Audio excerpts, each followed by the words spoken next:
पहिलो पटक नेपाली सुरक्षा बल एक्सनमा उत्रियो। भारतीय एसएसबीले 10 गजा क्षेत्रमा गाडेको पिलर नेपालको सुरक्षाकर्मीले ओखेलियो। पहिलो पटक नेपालको सपना साकार पार्दै बेलायत। आगामी हप्ता बेलायत र नेपाल बीच यस्तो सम्झौता हुँदै। नेपालमा अमेरिकी सेनाको गतिविधिप्रति चीनले मुख खोल्यो, दियो यस्तो चेतावनी। प्रधानमन्त्री देउबा र अमेरिकी सेनाका प्यासिफिक कमान्डरको बीचमा भयो यस्तो छलफल। नेत्रविक्रम चन्द नेतृत्वको नेकपा एमसीसीको विरोध गर्दै उत्रियो सडकमा। गोली लागेर पन्जाब प्रान्तमा एकै दिन 9 जनाको मृत्यु। हत्याराको खोजी भइरहेको प्रहरीको भनाई। अमेरिकी सेनालाई नेपालमा भित्र्याएर एकछिन नीतिको उल्लङ्घन गरेको नेता पोखरेलको आरोप। ताइवान सहभागी भएको कार्यक्रममा देउबा सहभागी हुनु गलत भएको ठहर। युक्रेनमा दैनिक 200 जना सेनाको ज्यान गइरहेको युक्रेनी अधिकारीहरूको भनाई। रुसले डोनबासको 97% भूभाग कब्जा गरिसकेको जानकारी। र एमसीसी पास भएपछि अमेरिकी उच्च अधिकारीहरू नेपाल आउने क्रम जारी। अमेरिकाले सैन्य विस्तार गर्न खोजेको आशंका। नमस्कार, ग्रेटर नेपाल टिभीले तयार पारेको न्युज अपडेटबाट यहाँलाई हार्दिक स्वागत छ। अब न्युज अपडेट विस्तारमा।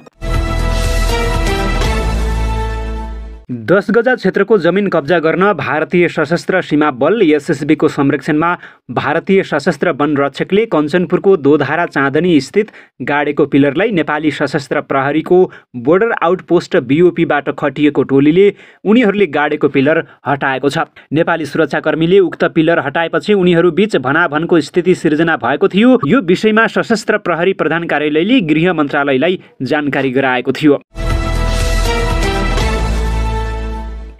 प्रधानमन्त्री शेरबहादुर देउबासँग संयुक्त राज्य अमेरिकी सेनाका एसिया प्रशान्त क्षेत्र प्रमुख चार्ल्स ए फिलनले शिष्टाचार भेट गरेका छन्। उनले आज प्रधानमन्त्री निवास बालुवाटार पुगेर प्रधानमन्त्री देउबासँग शिष्टाचार भेट गरेको प्रधानमन्त्रीका प्रेस प्रमुख गोविन्द परियारले जानकारी दिएका छन्। भेटमा उनीहरूबीच द्विपक्षीय आपसी हितका विविध विषयमा छलफल भएको थियो। प्रमुख फिलिन 4 दिने औपचारिक सद्भावना भ्रमणका लागि बिहिबार नेपाल आएका हुन्। प्रमुख फिलिनले सैनिक मुख्यालय जङ्गी अड्डाको भ्रमणका साथै प्रधान सेनापति प्रभुराम शर्मासँग पनि भेटवार्ता गर्ने कार्यक्रम रहेको छ।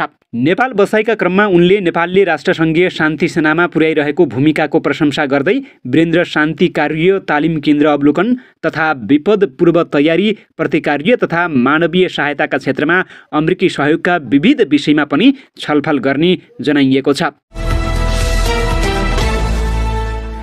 पाकिस्तानको पन्जाब प्रान्तमा अलग अलग स्थानमा भएका गोली प्रहारमा परेर कम्तीमा 9 जनाको ज्यान गएको छ। गएको 24 घण्टा यता भएका ती हमलाहरूमा 9 जनाको हत्या भएको प्रहरीले जनाएको छ। अज्ञात समूहले बुधबार यहाँका विभिन्न स्थानमा अन्धाधुन्द गोली हानेको जनाइएको हो। अज्ञात समूहले बुधबार यहाँका विभिन्न स्थानमा अन्धाधुन्द गोली हानेको जनाएको हो। पन्जाब प्रान्तको शेखुपुरा जिल्लामा गोली हानेर 4 जनाको हत्या गरिएको प्रहरीले जनाएको छ। सो स्थानमा बुधबार अपराह्न सवारी साधनमै गोली हानेर 4 जना यात्रुको हत्या गरिएको प्रहरीले जनाएको छ। सडकमै गोली प्रहार गरेर 4 जनाको हत्या गरेको सो अज्ञात व्यक्ति भाग्न सफल भएको प्रहरीले जनाएको छ। प्रहरीले खोजी अभियानलाई जारी राखेको भए पनि बुधबार रातिसम्म पक्राउ गर्न सकेको थिएन। त्यसैगरी पन्जाब राज्यको भवलपुर जिल्लामा पनि भ्यानमा यात्रा गरिरहेका यात्रुमाथि गोली चलाइएको थियो। त्यसमा परेर 5 जना मारिएका थिए। सो घटनामा संलग्नको पनि प्रहरीले खोजी जारी राखेको बताएको छ। सडकमा गुडिरहेको भ्यानमा एक अज्ञात व्यक्तिले गोली हानेर भागेका थिए।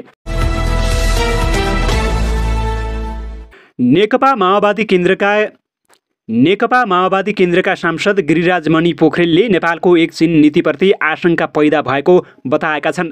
प्रतिनिधि सभा बैठकको छलफलमा सहभागी हुँदै उनले एक चीन नीतिका विषयमा नेपालको धारणा प्रष्ट पार्न परराष्ट्र मन्त्रीलाई आग्रह गरेका हुन्।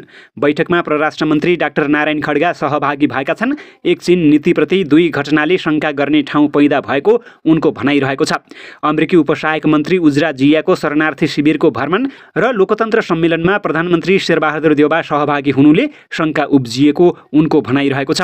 अमेरिकी उपसहायक मन्त्री उज्रा जियाले नेपाल भ्रमण गरेकी थिइन्। उनले काठमाडौँमा रहेका तिब्बती शरणार्थीलाई भेट गरी उनीहरूलाई उक्साएको चिनिया सञ्चार माध्यममा खबर आएको छ। सुरक्षा स्कटिङ सहित उनी त्यहाँ पुगेकी थिइन्। यसले सरकारलाई जानकारी छैन भन्ने कुरा विश्वास गर्न सकिँदैन, पूर्व मन्त्री समेत रहेका पोखरेलले भनेका छन्। पोखरेलले प्रधानमन्त्री देउबा नै ताइवान सहभागी सम्मेलनमा सहभागी भएको मन्तव्य दिएको भन्दै त्यसबारे प्रश्न पार्न मन्त्री खड्कासँग आग्रह गरेका छन्। अमेरिकाले आयोजना गरेको लोकतन्त्र सम्मेलनमा देउबाले अनलाइनबाट भाग लिनुभएको थियो। सम्मेलनमा ताइवानलाई सहभागी गराइएको थियो। नेपालले ताइवानलाई मान्यता दिएको छैन। एक चीन नीति लिएको नेपालले ताइवान सहभागी सम्मेलनमा प्रधानमन्त्रीले भाग लिनु विरोधाभासपूर्ण छ। एक चीन नीति लिएको नेपालले ताइवान सहभागी सम्मेलनमा प्रधानमन्त्रीले भाग लिनु विरोधाभासपूर्ण रहेको छ। नेपाल एक चीन नीतिबाट पछि हटेको त होइन भन्ने प्रश्न उठेको छ। यस विषयमा सरकारले धारणा प्रश्न पारोस्, पोखरेलले भनेका छन्। उनले नेपाल र भारतका प्रबुद्ध व्यक्तिले तयार पारेको इपिजी प्रतिवेदन नबुझाएको विषयमा समेत सरकारको धारणा माग गरेका थिए। नेपाल भारत सम्बन्धका विविध आयाम समेटिएको प्रतिवेदन इपिजीका विषयमा नेपाल सरकारको दृष्टिकोण सार्वजनिक होस्, उनले थपे। सन् 1950 को नेपाल भारत सन्धि पुनरावलोकन गर्ने विषयमा सरकारको धारणा के छ प्रश्न पारियोस्। कालापानी, लिपुलेक, लिम्पियाधुरा लगायत क्षेत्र भारतले हस्तक्षेप गरेको छ।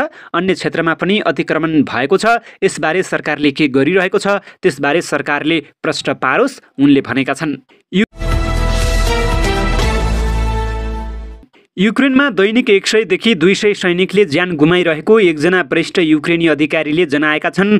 बीबीसीका अनुसार युक्रेनी राष्ट्रपति भलोदिमिर जेलेन्स्कीका वरिष्ठ सल्लाहकार मिखाइलो पोदोलियाकले युद्धको अग्र मोर्चामा दैनिक 100 देखि 200 को बीचमा सैनिकले ज्यान गुमाइरहेको बताएका हुन्। पूर्वी डोनबास क्षेत्रमा रुसी फौजको सामना गर्नका लागि युक्रेनलाई अहिले सयौं हतियार एवं सैनिक उपकरणको आवश्यक रहेको समेत उनले बताएका छन्। उनले रुससँग शान्ति वार्ता पुनः सुरु गर्न आफ्नो मुलुक तयार नरहेको पनि उल्लेख गरेका छन्। पूर्वी डोनबासमाथि नियन्त्रण गर्ने प्रयासमा रहेका रुसी फौजहरूले निरन्तर बमबारीको युक्रेनी फौजले सामना गर्नु परेको बीबीसीले जनाएको छ। रुसी फौजहरूले आणविक बाहेक लगभग सबै हतियारहरूबाट हमला गरिरहेको पोदोलियाकले बताएका छन्। नेत्र विक्रम चन्द विप्लव नेतृत्वको नेकपा निकट विद्यार्थी संगठन अनेरा सोभियु क्रान्तिकारी सडक सङ्घर्षमा उत्रिएको छ। उनीहरू एमसीसी खारेजीको माग गर्दै सडक सङ्घर्षमा उत्रिएका हुन्। माइती घरमा अमेरिकी साम्राज्यवाद मुर्दाबाद, एमसीसी राष्ट्रघाती हो, तुरुन्त खारेज गर लगायतका नारा सहितको प्ले कार्ड बोकेर उनीहरू प्रदर्शनमा उत्रिएका हुन्। अमेरिकी सेनाका एसिया प्रशान्त क्षेत्र प्रमुख चार्ल्स ए फिलिन नेपाल भ्रमणमा रहेको बेला उनीहरू प्रदर्शनमा उत्रिएका हुन्। आज मात्रै प्रधानमन्त्री निवास बालुवाटार पुगेर फिलिनले प्रधानमन्त्री शेरबहादुर देउबासँग शिष्टाचार भेट गरेका छन्। सो अवसरमा केन्द्रीय सदस्य ओम प्रकाश पुन, नरेन्द्र विक लगायतले सम्बोधन गरेका थिए। बेलायत सरकारका तर्फबाट नेपाली नर्सलाई रोजगारी दिने विषयमा नेपाल र बेलायत बीच आगामी साता श्रम समझदारीमा हस्ताक्षर हुने भएको छ। श्रम समझदारीको मस्यौदा तयार गर्न गठित दुवै देशका प्रतिनिधि सम्मिलित समितिले अन्तिम मस्यौदा तयार गरेकाले आगामी साता हस्ताक्षर गर्न लागिएको हो। बेलायतको डिपार्टमेन्ट अफ हेल्थ सर्भिस र नेसनल हेल्थ सर्भिसका प्रतिनिधिका साथै काठमाडौँ स्थित बेलायती दूतावासका प्रतिनिधि र नेपाल सरकारका प्रतिनिधि बीच विभिन्न चरणमा छलफल भई श्रम समझदारी पत्रको मस्यौदा तयार गरिएको हो। रोजगारीका लागि बेलायत जाने नर्सले कुनै पनि शुल्क बुझाउनु पर्ने छैन। चीनले भारतसँगको सीमा विवाद समाधान गर्न दुवै देशसँग इच्छा र क्षमता भएको स्पष्ट पारेको छ। भारत भ्रमणमा आएका एक अमेरिकी सैनिक अधिकारीले लद्दाखमा चिनिया गतिविधिको स्तरलाई आश्चर्यजनकको संज्ञा दिएपछि चीनले उक्त प्रतिक्रिया दिएको हो। वार्ता र परामर्शका माध्यमबाट सीमा समस्या समाधान गर्न आफूहरू सक्षम रहेको जनाउँदै चिनिया विदेश मन्त्रालयले दुई देशबीचको मामिलालाई लिएर अमेरिकाले गरेको टिप्पणी आगोमा घिउ थप्ने खालको भएको बताएको छ। भारतको 4 दिने र नेपालको 4 दिने भ्रमणमा रहेका अमेरिकी सेनाका Pacific commanding general Charles A फिलिनले गरेको टिप्पणीपछि चीनको उक्त प्रतिक्रिया सार्वजनिक भएको हो। भारतका पत्रकारहरूसँगको कुराकानीमा फिलिनले लद्दाख क्षेत्रमा चीनले निर्माण गरेका पूर्वाधार डरलाग्दा एवं विस्मयकारी भनेका थिए। केही अमेरिकी अधिकारीले चीन र भारतबीच फाँटो ल्याउन खोजेको, आफूहरूमाथि औँला उठाएर अपमान गरेको बताउँदै चिनिया विदेश मन्त्रालयका प्रवक्ता झाओ लिजियानले क्षेत्रीय शान्ति स्थायित्वको लागि अमेरिकाले योगदान गर्ने विश्वास व्यक्त गरेका छन्। यसैबीच भारतीय विदेश मन्त्रालयले पनि पूर्वी लद्दाख क्षेत्रमा चिनिया पक्षले पूर्वाधार निर्माण गरेको घटनालाई ध्यानपूर्वक निगरानी गरिरहेको बताएको छ। अमेरिकी सहयोग सम्बन्धी मिलिनियम च्यालेन्ज कर्पोरेसन एमसिसीले नेपालको सदन र सडक खुबै ततायो। जसले विरोध गरे उनीहरू नै पारित गर्ने सहयोगी बने। एमसिसीको विरोध गर्दा नेकपा माओवादी केन्द्रका जिम्मेवार नेताहरूले नै यसलाई हिन्द प्रशान्त क्षेत्रमा अमेरिकाले ल्याएको सैन्य रणनीतिको हिस्सा भन्ने गरेका थिए। देव गुरुङले त खुलेरै यसको विरोध गर्दै अमेरिकी सेना भित्र्याउन खोजेको आरोप लगाएका थिए। एमसिसी पारित भई कार्यान्वयनमा काम बढिरहेको छ। एमसिसी पारित भएपछि अमेरिकी सक्रियता नेपालमा बढेको छ। अमेरिकी मन्त्रीदेखि सांसदहरू समेत आउने क्रम बढेको छ। बिहिबार मात्र अमेरिकी सेनाको हिन्द प्रशान्त क्षेत्र हेर्ने कमान्डर चार्ल्स ए फिलिन नेपाल आएका छन्। यसले अमेरिकाले हिन्द प्रशान्त क्षेत्रको सैन्य रणनीति अन्तर्गत नेपाललाई पनि समेट्न खोजेको त होइन भन्ने प्रश्न तिर्सिएको छ। फिलिन सिधै नेपाल नआई भारतको भ्रमण गरी आएका छन्। भारतसँग अमेरिकाको बलियो सैन्य सम्बन्ध रहेको छ। हिन्द प्रशान्त सैन्य रणनीतिमा भारत पनि छ। यसलाई भारतको तर्फबाट अमेरिकाले नेपाल मामलामा आफ्नो रणनीति प्रयोग गर्न थालेको विश्लेषण गर्न थालिएको छ। फिलिनले भारतमा रहँदासम्म युद्ध अभ्यासबारे छलफल गरेका थिए। उक्त अभ्यास अक्टोबरमा भारतको हिमाली क्षेत्रमा हुने तय भएको छ। जुन क्षेत्र 9000 देखि 10000 फिटमा हुने समेत फिलिनले सञ्चार माध्यमलाई बताएका थिए। यसमा हवाई फौज सहभागी हुनेछ। उनले युद्ध अभ्यासको कुरा गरिरहँदा चीनलाई नाम नलिई चेतावनी दिएका थिए। उनले दक्षिणी हिमाली क्षेत्रमा बेजिङको दबावमूलक व्यवहारमाथि चेतावनी दिएका हुन्। उक्त क्षेत्र भारत र चीन बीच विवाद भइरहेको क्षेत्र हो। गत महिनादेखि चीनले पेङ्ग्योङ सो तालमा पुल बनाउन थालेको छ। भारतले उक्त कदमको विरोध गरिरहेको छ। जनरल फिलिनले उक्त गतिविधिलाई आँखा खोलिएको र सतर्क भएको व्याख्या गरेका छन्। पत्रकारहरूको प्रश्नमा उनले चीनको गतिविधिप्रति सङ्केत गर्दै त्यसलाई विध्वंसकारी र भ्रष्ट गतिविधि भनेका छन्। उनले त्यस विरुद्ध काउन्टर दिन अमेरिका र भारत मिलेर काम गर्नुपर्ने आवश्यकता रहेको समेत बताएका छन्। फिलिन भारतको भ्रमणपछि नेपाल आउनु आफैमा अर्थपूर्ण रहेको छ। यसैगरी फिलिन फर्किएपछि असारमा प्रधान सेनापति प्रभुराम शर्मा अमेरिका भ्रमणमा जाने तय भइसकेको छ। उनको भ्रमण आफैमा अर्थपूर्ण रहेको छ।